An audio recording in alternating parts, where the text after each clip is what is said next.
Hello everyone, আমি পূজা। আমার নতুন আইটি ব্লগে সকলকে স্বাগত জানাই। তো তোমরা তো গতকাল রাতে দেখলেই যে আমি তরকারিগুলো কেটে রাখলাম। আজকে সকাল সকাল এক জায়গায় যাবো।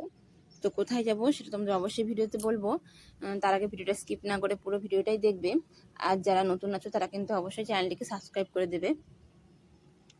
তো দেখো, আমি কিন্তু তাড়াতাড়ি করে সকাল সকাল স্নান পূজা করে আমার তো রান্নাবান্নাও হয়ে যাচ্ছে। তো আমি ভাত করলাম, আর কাঁঠাল দিয়ে ডাল করলাম, আর একটা মেশালা কাঁঠাল টাঠাল দিয়ে সব রকম সবজি দিয়ে একটা 12 মিশালি সবজি করেছি। আর যেহেতু কাঁঠালটা বোনাতে অনেক সময় লাগে, সেই জন্য কিন্তু আমি গতকাল রাতেই সব তরকারি নানা রকম সবজি আর কাঁঠালও বনিয়ে রাখছিলাম। এখন দেখো আমার রান্নাবান্না কমপ্লিট। আমি একটু খেয়ে নিয়ে আমি রেডি হয়ে গেলাম যাবো জন্য। আর আজকে যাব হচ্ছে, চলো তোমাদেরকে বলি, আমি যাব ইসলামপুর। মানে আমার বাড়িতে হচ্ছে কালাগঞ্জে, আর কালাগঞ্জ থেকে ইসলামপুর যেতে কিন্তু আমাদের বাসে যেতে হয়। আর মানে ইসলামপুর যেতে বেশ সময় লাগে, মানে প্রায় 30 মিনিট মতো লেগে যায়। তো সেই জন্য কিন্তু আমি তাড়াতাড়ি রেডি হয়ে বেরিয়ে পড়লাম।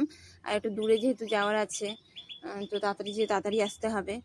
আর যখন আমি যাচ্ছি না, এতটা মানে গরম, এতটা গরম, মানে বলে বোঝানো যাবে না। খুব রৌদ্র ছিল, তোমরা ভিডিওটাতে বুঝতেই পারবে।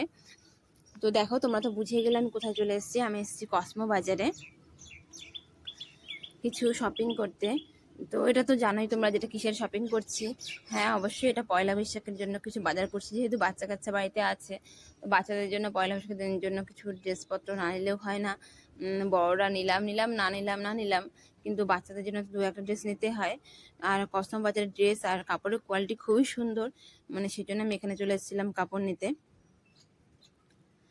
তো এই যে দেখো, আমি এই যে ব্যাগের মধ্যে কিন্তু আমি যেগুলো যেগুলো নেওয়ার সেগুলো কিন্তু সব আমি বাজার করে নিয়েছি। এখন আমি চলে যাবো ক্যাশ কাউন্টারে। আর বাজার করে এখন আমি বেরিয়ে পড়ছি বাড়ির উদ্দেশ্যে। তো কী কী নিলাম অবশ্যই পরে ভিডিওতে শেয়ার করবো তোমাদের সাথে।